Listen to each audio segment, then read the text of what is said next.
نحمده ونصلي على رسوله الكريم أما بعد فأعوذ بالله من الشيطان الرجيم بسم الله الرحمن الرحيم رب اشرح لي صدري ويسر لي أمري واحلل عقدة من لساني يفقهوا قولي السلام علیکم ورحمۃ اللہ وبرکاتہ۔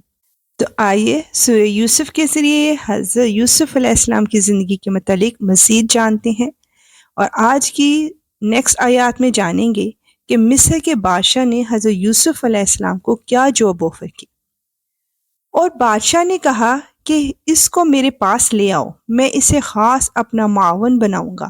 چنانچہ جب یوسف بادشاہ کے پاس آ گئے اور بادشاہ نے ان سے باتیں کی تو اس نے کہا، آج سے ہمارے پاس تمہارا بڑا مرتبہ ہوگا اور تم پر پورا بھروسہ کیا جائے گا۔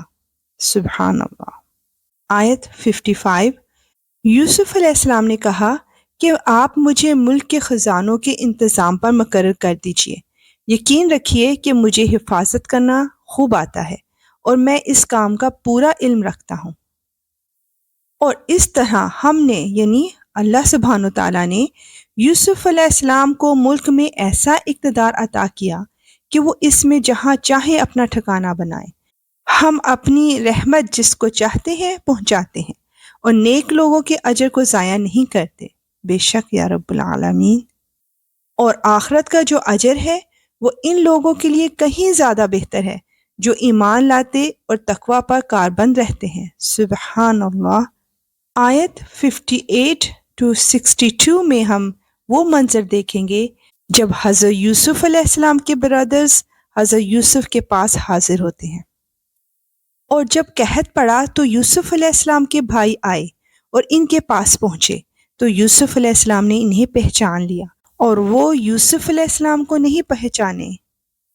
اور جب یوسف علیہ السلام نے ان کا سامان تیار کر دیا تو ان سے کہا کہ آئندہ اپنے باپ شریک بھائی کو بھی میرے پاس لے کر آنا۔ کیا تم یہ نہیں دیکھ رہے ہو کہ میں پیمانہ بھر بھر کر دیتا ہوں اور میں بہترین مہمان نواز بھی ہوں؟ اب اگر تم اسے لے کر نہ آئے تو میرے پاس تمہارے لیے کوئی غلہ نہیں ہوگا اور تم میرے پاس بھی نہ بھٹکنا۔ وہ بولے، ہم اس کے والد کو اس کے بارے میں بہلانے کی کوشش کریں گے کہ وہ اسے ہمارے ساتھ بھیج دے، ہم ایسا ضرور کریں گے۔ اور یوسف علیہ السلام نے اپنے نوکروں سے کہہ دیا کہ وہ ان بھائیوں کا مال جس کے بدلے انہوں نے غلہ خریدا ہے انہی کے کجاووں میں رکھ دیں، تاکہ جب یہ اپنے گھر والوں کے پاس واپس پہنچیں تو اپنے مال کو پہچان لیں، شاید اس احسان کی وجہ سے وہ دوبارہ آئیں۔ آیت 63 to 66 میں ہم جانیں گے کہ کیا حضرت یعقوب علیہ السلام بنیامین کو مصر بھیجنے پر رضامند ہوئے۔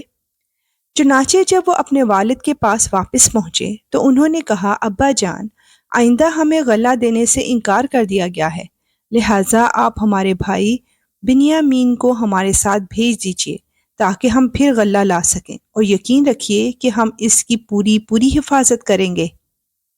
والد نے کہا، کیا میں اس کے بارے میں تم پر ویسا ہی بھروسہ کروں جیسا اس کے بھائی یوسف علیہ السلام کے بارے میں تم پر پہلے کیا تھا؟ خیر، اللہ سب سے بڑھ کر نگہبان ہے اور وہ سب سے بڑھ کر رحم فرمانے والا ہے۔ اور جب انہوں نے اپنا سامان کھولا تو دیکھا کہ ان کا مال بھی ان کو لٹا دیا گیا ہے۔ وہ کہنے لگے، ابا جان، ہمیں اور کیا چاہیے؟ یہ ہمارا مال ہے جو ہمیں لٹا دیا گیا ہے، اور اس مرتبہ ہم اپنے گھر والوں کے لیے اور غلہ لائیں گے، اپنے بھائی کی حفاظت کریں گے اور ایک اونٹ کا بوجھ زیادہ لے کر آئیں گے۔ اس طرح یہ زیادہ غلہ بڑی آسانی سے مل جائے گا۔ والد نے کہا، میں اس بنیامین کو تمہارے ساتھ اس وقت تک ہرگز نہیں بھیجوں گا جب تک تم اللہ کے نام پر مجھ سے یہ عہد نہ کرو کہ اسے ضرور میرے پاس واپس لے کر آؤ گے، الا یہ کہ تم واقعی بے بس ہو جاؤ۔ چنانچہ جب انہوں نے اپنے والد کو یہ عہد دے دیا تو والد نے کہا، جو قول و قرار ہم کر رہے ہیں اس پر اللہ نگہبان ہے۔ آیت 67 to 68 میں ہم تدبیر اور تقدیر میں حسین توازن دیکھیں گے، اور ساتھ ہی یہ بھی کہا کہ میرے بیٹو، تم سب ایک دروازے سے شہر میں داخل نہ ہونا بلکہ مختلف دروازوں سے داخل ہونا، میں اللہ کی مشیت سے تمہیں نہیں بچا سکتا، حکم اللہ کے سوا کسی کا نہیں چلتا، اسی پر میں نے بھروسہ کر رکھا ہے اور جن جن کو بھروسہ کرنا ہو انہیں چاہیے کہ اسی پر بھروسہ کرے، بے شک یا رب العالمین۔ اور جب وہ بھائی اسی طرح مصر میں داخل ہوئے جس طرح ان کے والد نے کہا تھا، تو یہ عمل اللہ کی مشیت سے ان کو ذرا بھی بچانے والا نہیں تھا، لیکن یعقوب علیہ السلام کے دل میں ایک خواہش تھی جو انہوں نے پوری کر لی۔ بے شک وہ ہمارے سکھائے ہوئے علم کے حامل تھے، لیکن اکثر لوگ معاملے کی حقیقت نہیں جانتے۔ بے شک اللہ رب العزت کا علم ہر علم سے بڑھ کر ہے۔ انشاءاللہ ملیں گے نیکسٹ آیات کے ساتھ۔ اب اجازت، وآخر دعوانا ان الحمد للہ رب العالمین۔ سبحانک اللہم وبحمدک، اشہد ان لا الہ الا انت، استغفرک واتوب الیک۔ السلام علیکم ورحمۃ اللہ وبرکاتہ۔